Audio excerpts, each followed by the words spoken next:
Queridos hermanos, estamos iniciando nuestra jornada en el día de hoy. Como siempre, la palabra del Señor nos acompaña en nuestro camino para que nosotros podamos llegar a lo más importante, que es lo que nos pide el Señor.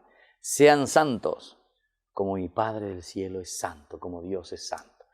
Y leemos desde el libro de los Jueces, estamos en el capítulo 9, del 6 al 15. En aquellos días los de Siquén y todos los de el terraplén se reunieron para proclamar rey a Abimelech.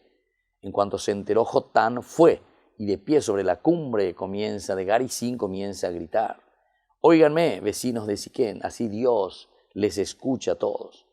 Una vez fueron los árboles a elegirse un rey, dijeron al olivo, sé nuestro rey. Pero él dijo: y voy a dejar mi aceite con el que engordan dioses y hombres para ir a mecerme sobre los árboles». Entonces dijeron a la higuera: ven a ser nuestro rey. La higuera le dijo: voy a dejar mi dulce fruto sabroso para ir a mecerme sobre los árboles. Entonces dijeron a la vid: ven a ser nuestro rey. Y les dijo: voy a dejar mi mosto que alegra a los dioses y hombres para ir a mecerme sobre los árboles. Entonces llamaron a la zarza: ven a ser nuestro rey. Y la zarza dijo: si de veras ustedes quieren ungirme como rey, vengan y cobíjanse bajo mi sombra, y salga fuego si no me hacen caso. Queridos hermanos, esta es la palabra del Señor. 3 elementos, 3 árboles. Esta es una forma, es una parábola, es un cuento, ¿verdad?, que nos hace entender. Mala arúgina gobe, mala reina gobe. Al final el que viene dice es una zarza. ¿Y cómo se le presenta a la zarza? Justamente con espinos.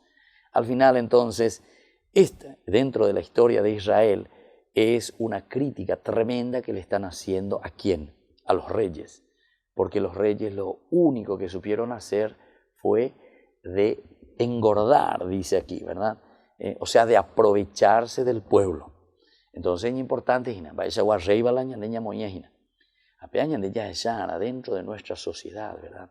Podemos aplicar a un aspecto político, podemos aplicar a un aspecto social, podemos aplicar a nuestra misma familia. Como dice esa música, yo soy el rey, pero rey vaginande. ¿Será que sos como ese rey, como esa zarza que lo único que sabe es aprovecharse y sacarle el jugo al pueblo, o al revés? Porque estos 3 que al final no aceptan justamente el olivo, el aceite, lo más sagrado para los dioses, dice, ¿verdad? Luego también la higuera, el fruto más dulce, más deseado de Israel. Y después la vid, y dicen la misma cosa, ¿verdad? Queridos hermanos, sepamos entonces discernir a quién ponemos delante de nuestras comunidades y cómo nos ayudamos también nosotros a dirigir y a encaminar hacia el camino de Dios a nuestro propio pueblo y a nuestra sociedad. Que la bendición del Señor descienda sobre ustedes, el Padre, el Hijo y el Espíritu Santo. Amén.